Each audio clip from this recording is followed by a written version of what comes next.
जी, तो हम लोग चर्चा कर रहे थे एथिक्स में कुछ आधार वाक्यों पे। अब हम लोग थोड़ा सा आधार वाक्यों से आगे बढ़ते हैं, क्योंकि मैंने जो 2 उदाहरण दिए थे, स्त्री और पुरुष अधिकारों का जो मामला था और यम नचिकेता का जो संवाद है कठोपनिषद का, उसके आधार पर हमने बताया कि एथिक्स कुछ और नहीं, बहुत से आधार वाक्यों का एक बंडल है, जिन आधार वाक्यों के आधार पे हम लोग कोई निर्णय को लेते हैं और किसी निर्णय को लेने से बच जाते हैं।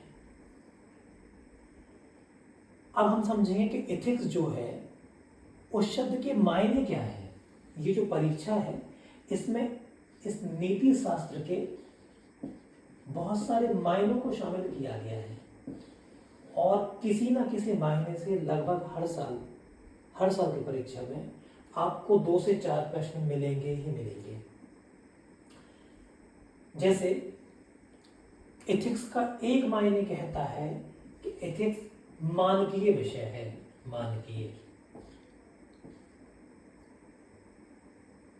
मानकीय अर्थात मानकीय का मतलब है नॉर्मेटिव यानी कुछ मानक है एथिक्स के पास। तो ethics is a science of normative science. ठीक है, समझेंगे, इस पे भी बात करेंगे। नॉर्मेटिव साइंस से आगे बढ़ेंगे तो दार्शनिकों को कहना है कि एथिक्स कुछ और नहीं, science of human well being है, यानी मानव कल्याण का विज्ञान है। मानव कल्याण का, एथिक्स के द्वारा मानव का कल्याण हो सकता है, इसलिए एथिक्स मानव कल्याण का विज्ञान भी कहलाता है।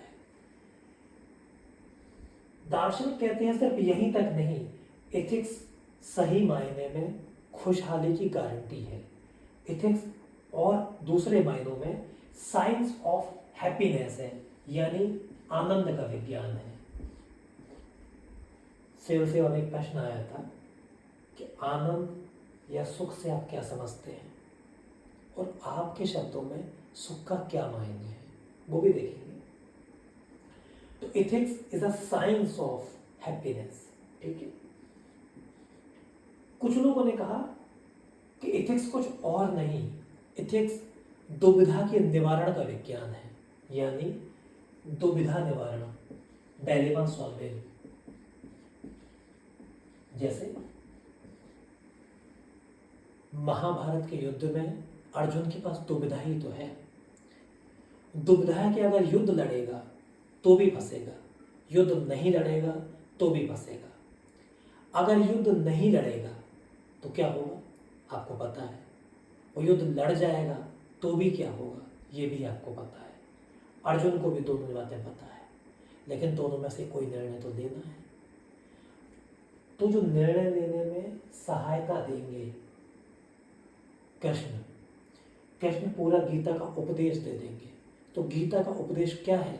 गीता का उपदेश सही मायनों में कुछ आधार वाक्यों पे खड़ा हुआ है कि जिन आधार वाक्यों के आधार पे अर्जुन अपनी दुविधा का निवारण कर पाया, और जब भी जीवन में ऐसी ऐसी कोई दुविधाएं आए तो कुछ आधार वाक्य हमारे पास बने बनाए हो, ताकि हम लोग किसी भी निर्णय को लें या नहीं लें, ये विवेक अपने पास रख पाए।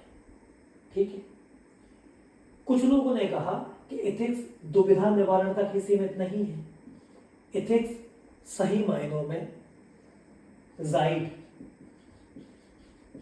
और गुड की लड़ाई का भी हल है। Ethics is science of right and good, यानी कुछ चीजें आपके लिए अच्छी होंगी, कुछ चीजें आपके लिए सही होंगी, ऐसे जो मानक आपको बताएं वही है नीति शास्त्र। यही नहीं, दार्शनिकों ने कहा कि ethics is science of value and virtue, यानी एथिक्स मूल्यों का विज्ञान है। मूल्य यानी क्या? मूल्य यानी जो किसी बात की, किसी की मूल्यता को बढ़ा दे, किसी की उपयोगिता को बढ़ा दे। ये सब टॉपिक हैं हमारे, ये सारे के सारे टॉपिक हैं हमारे, जिनको हमें इस प्रश्न पत्र में पढ़ना है। मूल्यों से आगे बढ़ेंगे तो कुछ लोगों ने कहा कि ethics is a science of evaluation, यानी हम लोग किसी चीज को एवैल्यूएट करते हैं, किसी चीज का मूल्यांकन करते हैं, तो एथिक्स कुछ और नहीं, मूल्यांकन का विज्ञान भी है। जब भी मानकीय की बात होगी गांधी पे उत्तर बनेगा, मानव कल्याण की बात होगी अमर्त्य सेन पे उत्तर बनेगा। अमर्त्य सेन पे क्यों? अमर्त्य सेन ने कुछ और नहीं किया। अमर्त्य सेन तो एक अर्थशास्त्री है, इकोनॉमिस्ट है। अमर्त्य सेन ने इकोनॉमिक्स को एथिक्स से जोड़ के दिखा दिया कि जब तक तुम एथिक्स का पालन नहीं करोगे तुम्हारी इकोनॉमिक्स काम नहीं करेगी।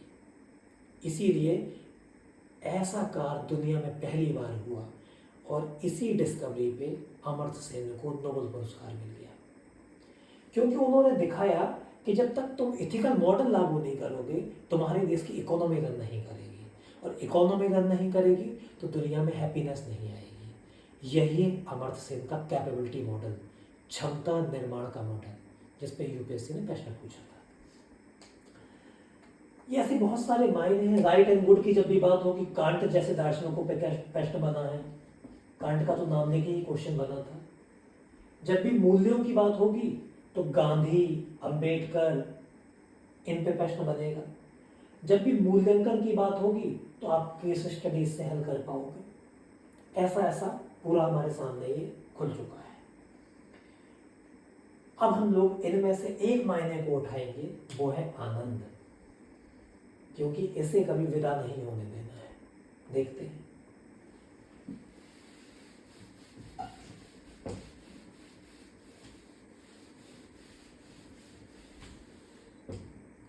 एथिक्स आनंद का विज्ञान है। आनंद क्या है? आनंद देखते हैं। जैसे हमने पहले दो समाजों की तुलना कराई थी, नॉर्वे और अफगानिस्तान की, और हमने ये जाना कि नॉर्वे में आनंद बढ़ जाएगा। नॉर्वे में आनंद की मात्रा बढ़ जाएगी, इसलिए नॉर्वे में रहना पसंद करेंगे। आप अफगानिस्तान में रहना पसंद नहीं करेंगे। क्यों? यहाँ पे आपको पता है कि आपके आनंद की क्या स्थिति होगी, है ना? नॉर्वे का खुशहाली सूचकांक ज़्यादा है, अफगानिस्तान का कम है। क्यों? क्योंकि नॉर्वे जानता है ethics is a science of happiness. ठीक है, देखते हैं इसको। अंग्रेज जब भारत में आए, एक उदाहरण हम आपको समझाते हैं। अंग्रेज जब भारत में आए तो अंग्रेजों ने कहा कि तुम्हारे जो मूल्यों की व्यवस्था है ना, तुम्हारी जो जाति व्यवस्था है, ये सब फर्जी है, इससे कुछ नहीं होगा, इससे तुम्हारे आनंद की मात्रा घटेगी। ये जो हाथ से खाना खाते हो ना, भोजन को हाथ में ले लेते हो, धरती पे बैठ के भोजन कर लेते हो, ये सब तुम्हारे आनंद की मात्रा को घटाता है। इसीलिए आओ वेंथम के सिद्धांत पे चलते हैं। वेंथम कौन?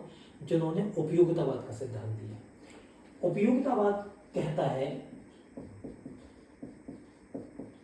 अधिकतम व्यक्तियों का अधिकतम सुख। इसलिए ब्रिटिश ने क्या कहा? अंग्रेजी सीखो,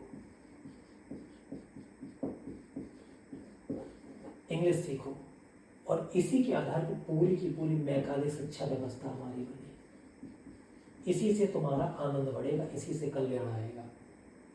कुछ आधार वाक्य थे इनके पास, लेकिन आज हमने इन आधार वाक्यों से बेहतर आधार वाक्य खोज लिए, है ना? इन आधार वाक्यों से बेहतर आधार वाक्य खोज लिए, अंग्रेजी हट गई। मैकाले शिक्षा व्यवस्था को हमने हटा दिया। पूरी तरह नहीं हटाया, क्योंकि औपनिवेशिक व्यवस्था को तो हम लेगेसी को फॉलो कर ही रहे हैं बहुत मायनों में, लेकिन फिर भी क्षेत्रीय भाषाओं में कंटेंट आने लगा, क्षेत्रीय भाषाओं में शिक्षा आने लगी। ऐसी बहुत सी बातें हैं जो हम लोग इसमें देखेंगे। अमर्त्य सेन की मैंने आपसे बात कही थी, वो कुछ और नहीं, वो यही है। अमर्त्य सेन की जो किताब है डेवलपमेंट एज फ्रीडम, उसमें भी उन्होंने बताया कि जो एथिक्स है ना, ये समानुपाती है तुम्हारे आनंद की मात्रा के। किसी समाज में नैतिकता के मॉडल बढ़ा दो, मानक बढ़ा दो, आनंद की मात्रा बढ़ जाएगी, और किसी समाज को अनएथिकल कर दो, वहां पे आनंद की मात्रा घट जाएगी। ऐसा ही इन्होंने इकोनॉमिक्स के साथ करके दिखा दिया।